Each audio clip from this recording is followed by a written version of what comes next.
Today let's talk about how Samsung is changing power saving mode in One UI 8.5. The update brings a big visual refresh and some important functional upgrades, especially for people who rely on power saving features to get the most out of their battery.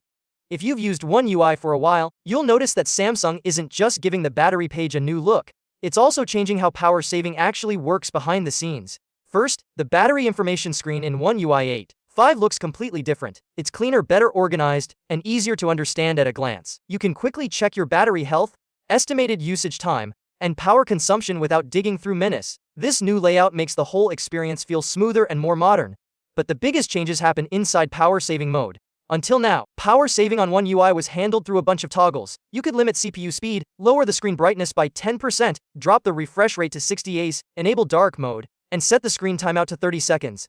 If you wanted the strongest battery savings, you had to turn on something called Limit Apps and Home Screen, which cut down how many apps you could use. With One UI 8.5, Samsung is simplifying everything by splitting power saving into two clear modes: Standard and Maximum. Standard mode is basically the same as the old system. It groups all the usual power saving settings in one place, and you can choose which limits you want to apply.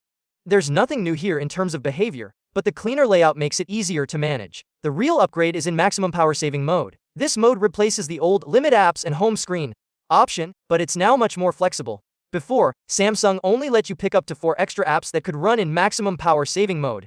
Everything else was blocked. In One UI 8.5, you can choose as many apps as you need. As long as you're fine with limited performance and background activity, you can still access the apps that matter most to you. Samsung has also removed the old static home screen that used to appear in maximum mode. That screen had a black background with 8 fixed app shortcuts at the bottom. It looked pretty restrictive and out of place. Now, things work very differently. When you switch to maximum mode in One UI 8.5, your regular home screen stays the same, no more special layout. The background simply turns black, and apps that are disabled in this mode appear grayed out so you know you can't open them.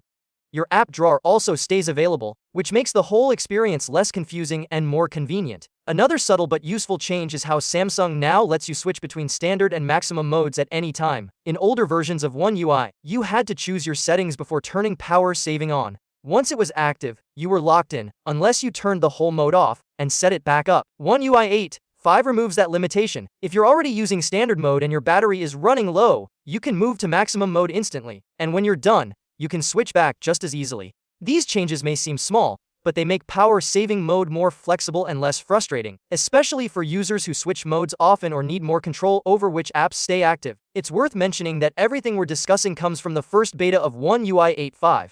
While major changes are unlikely, Samsung could still adjust some features before the final release. But based on what we've seen so far, One UI 8.5 is shaping up to make battery management much easier and more customizable for Samsung users. If you rely on power saving mode regularly, these upgrades should make a big difference in how you manage your phone throughout the day. Samsung is clearly trying to give users more control without making things complicated, and One UI 8.5 is a good step in that direction.